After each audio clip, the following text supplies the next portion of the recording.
ભલે આજે કોઈ ના હોય પણ આવતી દિવાળી આવતો તારા ઘરનો નેવો ના બદલી નોખું તો એ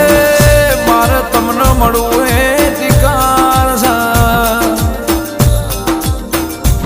છે કે માં દેવી દુનિયા છે માં મોનવી ના મન જેણા મોટા હોય